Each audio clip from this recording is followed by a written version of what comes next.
अहमदनगर जिल्ह्यातील संगमनेर तालुक्यात असलेलं गुंजाळवाडी याच गावात सौ संगीता भाऊसाहेब भागवत यांनी आपल्या जिद्दीच्या जोरावर उभं केलंय पूर्ण ब्रह्म अगरबत्ती हे 1 कोटी रुपयांची उलाढाल करणारं साम्राज्य।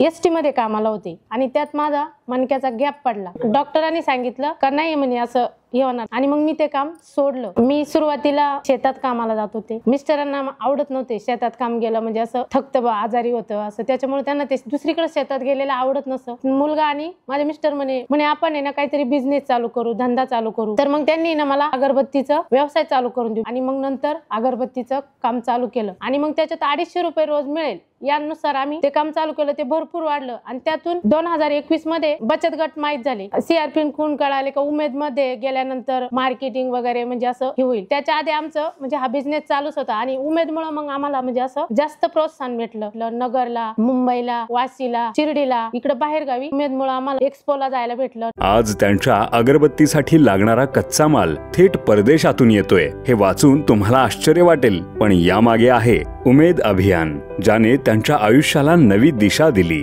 आर्थिक अडचणींवर मात करत त्यांना यशस्वी उद्योजिका बनवलं। अगरबत्तीसाठी लागणारी जी काडी आहे ना ती चायनावरून येते आणि जे मटेरियल म्हणजे पावडर आहे ती व्हिएतनामवरून बोलवतो आम्ही। म्हणजे अगरबत्ती ही माणसाला रोज लागते, त्यातूनच मग अगरबत्तीचा म्हणजे व्यवसाय माझा भरपूर वाढत चालला। आज माझे बाहेर 19 मशीन चालू आहे। आज माझी बनलेली अगरबत्ती मुंबई, पंढरपूर, सातारा, सांगली, कराड, कन्याकुमारी, अयोध्या म्हणजे अशी बाहेर भरपूर ठिकाणी जाते। आता आज हा माझा व्यवसाय तालुक्यात तर पोहोचला, जिल्ह्यात पण पोहोचला, जिल्ह्यामधून देशापर्यंत आणि देशातून परत बाहेर देशात सुद्धा माल माझा पोहोचलेला आहे। उमेद अभियानानं माझ्या व्यवसायामध्ये खूप मोलाचा सहभाग मला दिलेला आहे। आज माझी वर्षाला 1 कोटी पर्यंत उलाढाल होती। उमेद मध्ये आल्यामुळे ना मला बाहेर जाण्यासाठी संधी मिळाली। देशाचे आपले केंद्रीय ग्रामविकास मंत्री शिवराज सिंह चौहान यांच्या हस्ते मला लखपती दीदी म्हणून पुरस्कार मिळाला। एक सामान्य महिला ते लखपती दीदी हा प्रवास मी उमेद अभियानातून केला।